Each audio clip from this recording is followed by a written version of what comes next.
This portion of the John Fredericks Show is brought to you by Hargrave Military Academy. Attend an educational and informative open house event at Hargrave Military Academy in Chatham, Virginia. For more information, visit online at hargrave.edu.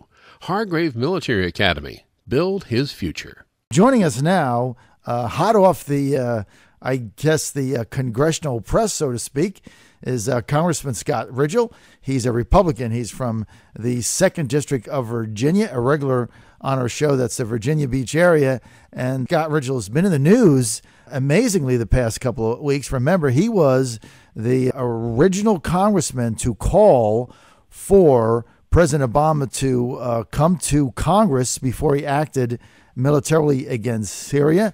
He was the first one to put a letter to the president together. He got over 150 sponsors for that. And now he is the lone Republican, the only one, that's Scott Rigell, to vote no against the Republicans' spending and defund ObamaCare bill that passed the House 230 to 189 on Friday afternoon. Congressman Rigell, great to have you with us, sir. Good morning, John. Good to be with you again. Well, once again, you're in a land of one. You were the first person back a couple weeks ago before Congress had reconvened to extol the president to come to Congress with a war resolution before he committed any action militarily to Syria. You said to the president in your letter, it's not the King's Army. You made national headlines for that. You were all over the news. I couldn't turn on a cable station without seeing you on there. Now, you turn around, you're the only Republican to vote no on this spending bill, if you will. Mm-hmm. What is, tell us what your thinking was behind that, sir. Well, John, I truly didn't know what the vote count was before the vote, during the vote, or immediately following the vote. It was, I don't know, maybe half an hour or later than that afterwards that I got a Google alert on my phone and opened it up. And truly, this was how I learned I was the only one. The whip's office had told me when I walked in to vote, they said, "Now, where are you on this CR?" And I said, "Well, I'm no." And I've explained this, as to why I'm no. And they said, "Well, you might be just one of 3 or so." And I said, "Well, that's all right." But it was only later that I found out I was the only one, and that's all right. I tell you, it goes back to really the reason that I sought this office initially, and it's just our fiscal trajectory really is putting our country in a financial peril, and that's a strong word, but that's where we are, and that's where we're headed. And we're in this situation in part because we continue to kick the can down the road and not deal now with and address our overall fiscal situation. And I think the Washington Post picked up on it. They said, "Look, it was really no surprise that Scott Rigell voted this way. He's been voted against CR since he got there." Now, I am absolutely committed, as my colleagues are, and actually a couple of Democrats there, to defunding the Unaffordable Care Act. My votes reflect this. My commitment and resolve is there. And also, I feel the tension of not just continuing to not address our fiscal situation. It make the bill that we sent over to the Senate did not address sequestration in any way. It didn't attempt to resolve that, and that's absolutely hurting our military.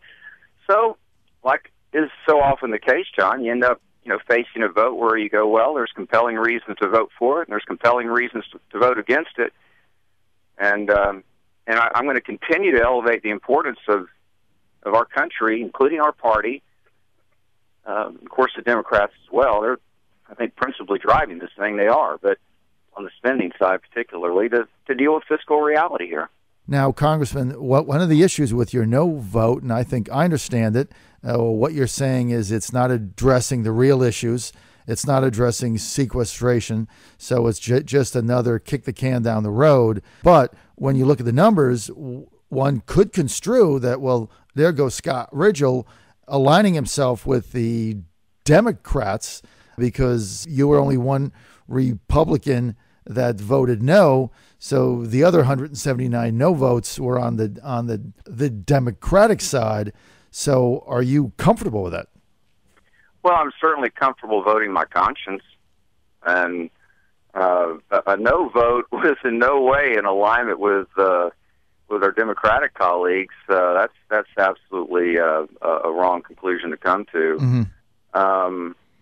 It's a vote of conscience. Well, you can call it a vote of conscience. I mean, my principal objective here is to call attention to the institution's absolute failure. Of course, the administration's as well. Look, if time permits, we'll slam both sides, because the administration, the president is not leading. I told that to him personally when we had the opportunity to meet with him and look right across, frankly, a small table and look him in the eye and say, he said, "What's on your mind?" I said, "Look, Mr. President, you're not addressing the overall fiscal situation. You're not putting forth the bold initiatives with respect to spending that are needed to meet the obligation to the next generation of Americans."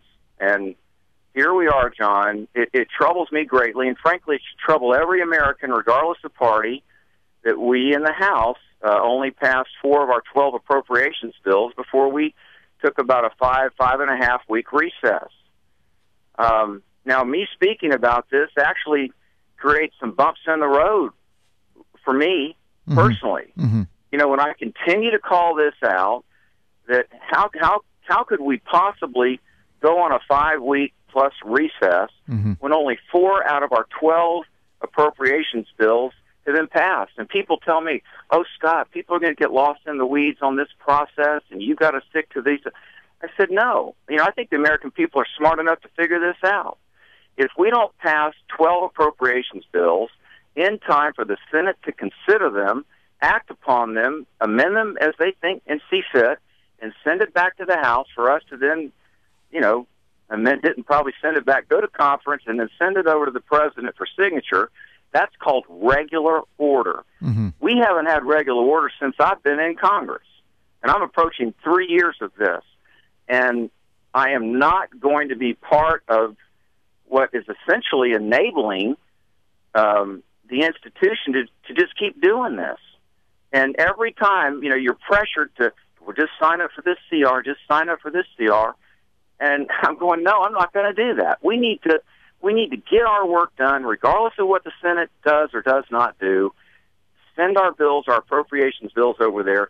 That's when I'll feel good about where we are in the House. And until then, I'm not going to feel good about it.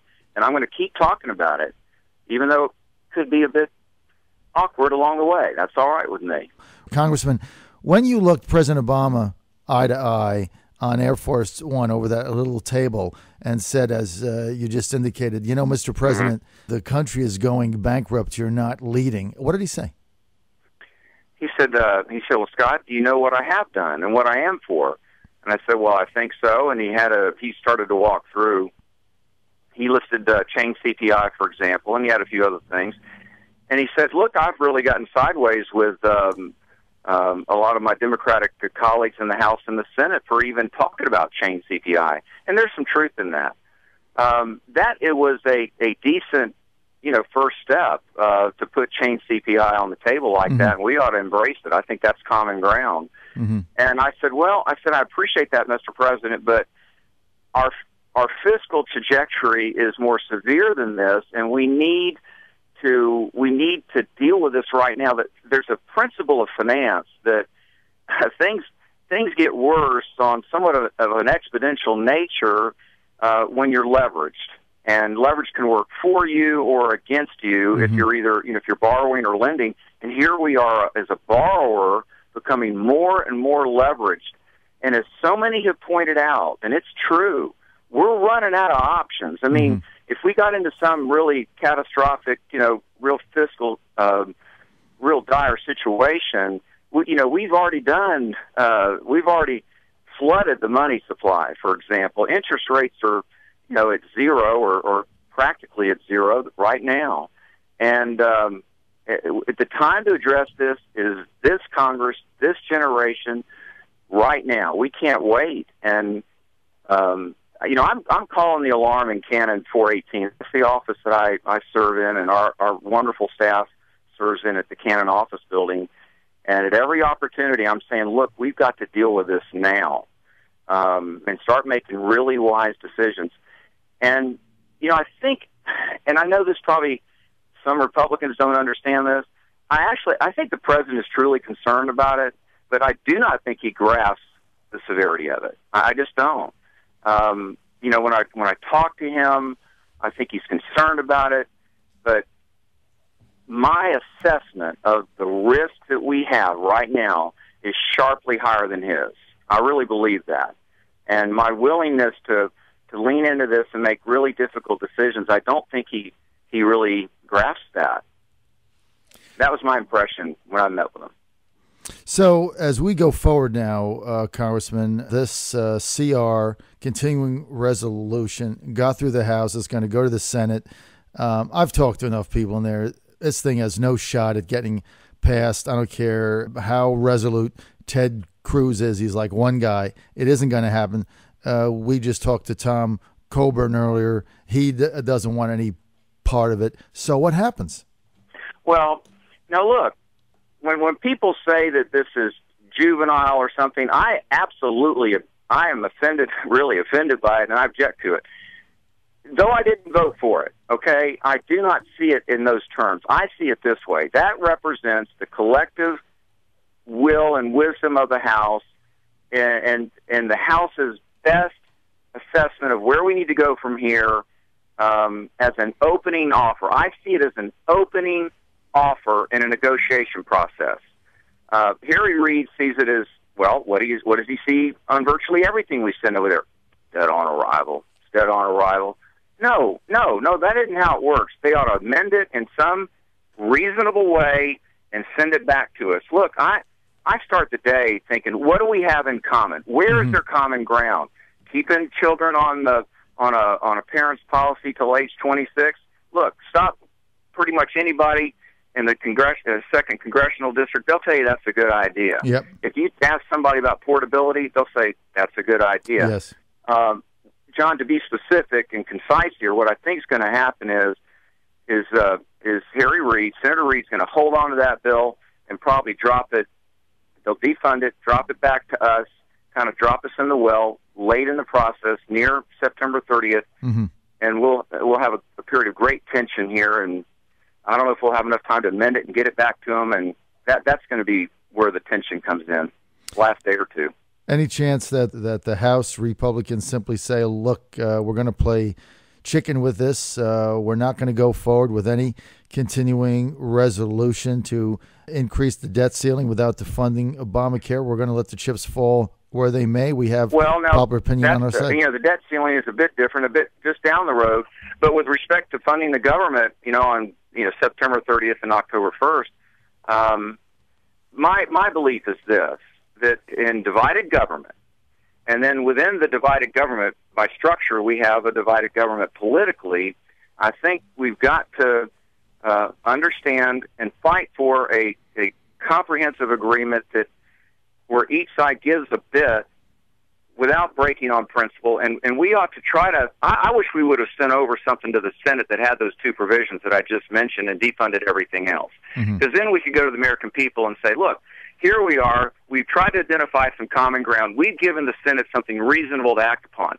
And I'll tell you what, you'll start to see public opinion in America turn our direction. Because when the way we've done it, this all-or-nothing approach is... I think that hurts us as a party, and though it is an opening position, and hopefully Harry Reid will send something back, that's not how we positioned it, and it is somewhat of an all or nothing, and that's just not how it's going to work. Look, we've got to find a way to make divided government work, and that means trying to find some common ground, as hard as that is. Oh, and by the way, John, I want to point out something here. Look, these continuing resolutions hurt our military. They hurt acquisition. I can't tell you how many senior officers and hardworking enlisted men like I was, our E8s and E9s are saying, Congressman, these continuing resolutions are killing us. Please get us back with a regular appropriations bill. And I am mindful of that every day.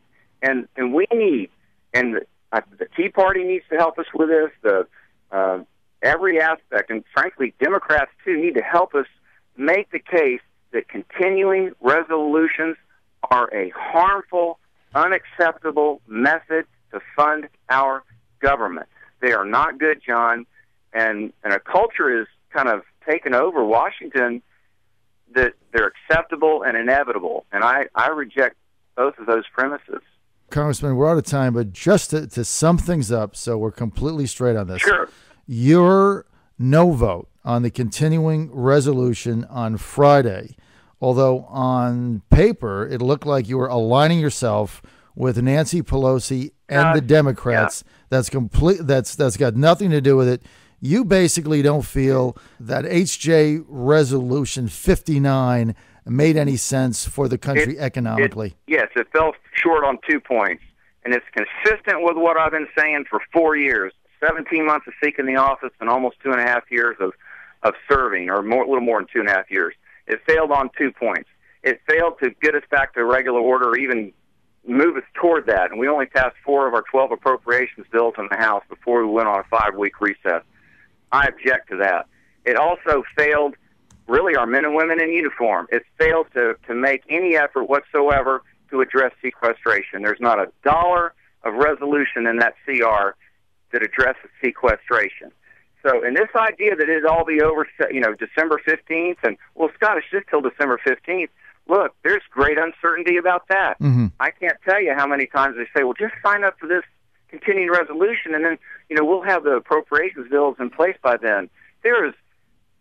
History tells me that won't happen. Now, it might, but in all likelihood it won't, because the precedent has been so clear that these things, mm-hmm. You sign up for one, and then they're asking you to sign up for another and another, and this is hurting our country, John. So on those 2 objections, I voted no, and I voted to defund Obamacare, or the Unaffordable Care Act. They tell me over 40 times. It depends on how you look at some of these votes, but it's somewhere in that range.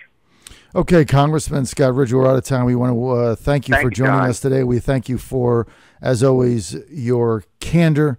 And, Scott, if people want more information on your vote, where do they go? Yeah, it's rigell.house.gov, and it's that last name is a bit hard to spell. It's RIGELL.house.gov, and that'll take you right there. Lots of information. They can sign up for the Rigell report we send out about every 2 weeks that tries to keep everybody informed, and this is really needed for us to navigate through some tough times. I thank you for the opportunity, John, as always. Congressman, we thank you also, and we'll have you back